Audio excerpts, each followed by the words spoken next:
നമ്മുടെ രാജുവിന്റെ അമ്മ കാണാതെ അവന് വട്ടപൂജ്യം കിട്ടിയ ആൻസർ ഷീറ്റ് എല്ലാം ഒളിപ്പിക്കണം. എവിടെ ഒളിപ്പിക്കാൻ? നമുക്ക് കുറച്ചെണ്ണം നമുക്ക് ഈ ഡസ്റ്റ്ബിനിൽ വെച്ചാലോ, എന്നിട്ട് അതിന്റെ മുകളിൽ നമുക്ക് ഈ കച്ചറ ഇടാം. കുറച്ചൊക്കെ നമുക്ക് ഈ ചെടിച്ചട്ടിയിലെ മണ്ണ് മാറ്റിയിട്ട് അതിനുള്ളിൽ നിറച്ച് വെക്കാം. കുറച്ച് നമുക്ക് ആ പുസ്തകം വായിക്കുന്ന പെൺകുട്ടിക്ക് കൊടുത്താലോ? പാവം ആ പേപ്പർ കണ്ട് അന്തം വിട്ടിരിക്കുക. നമുക്ക് ഈ അക്വേറിയത്തിൽ കൊണ്ടുപോയി ഇടാം. അയ്യോ, ഇത് ഈ മീനിന്റെ വയറ്റിലാണല്ലോ പോയത്.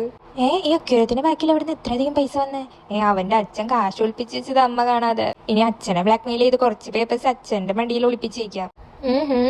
ഇനി ബാക്കിയുള്ളത് എവിടെ വെക്കും? ആ കാശ് ഇരിക്കുന്ന ആ കമ്പാർട്ട്മെന്റില്ലേ, അതിൽ തന്നെ കുത്തികയറ്റി വെച്ചിട്ട് അക്വേറിയത്തിന്റെ ബാക്കിൽ ഒളിപ്പിച്ച് വെക്കും. ദാണ്ട് അവിടെ ഒരു ചീസിന്റെ കഷ്ണം ഇരിക്കുന്ന കണ്ടില്ലേ, അത് നമുക്ക് ഈ എലിക്കുട്ടനെ കൊടുക്കാം. എന്നിട്ട് കുറച്ചൊക്കെ നമുക്ക് ആ എലിക്കുട്ടന്റെ റൂമിൽ വെക്കാൻ പറ്റുമോ നോക്കിയാലോ? അവന്റെ അമ്മയ്ക്ക് എലികളെ പേടിയുള്ള കാരണം അവിടേക്ക് എന്തായാലും നോക്കാൻ പോവില്ല. അവിടെ സുഖിച്ചുറങ്ങുന്ന പട്ടിയെ കണ്ടില്ലേ, അതിന്റെ മാറ്റിന്റെ അടിയിലും കുറച്ച് ഒളിപ്പിച്ച് വെക്കാം. അവിടെ ബാക്കിലൊരു വാതിലുണ്ടല്ലോ, ഇത് ബാത്റൂം ആണല്ലോ. കുറച്ചൊക്കെ നമുക്ക് ടോയ്ലറ്റ് പേപ്പർ ആയിട്ട് യൂസ് ചെയ്യാം.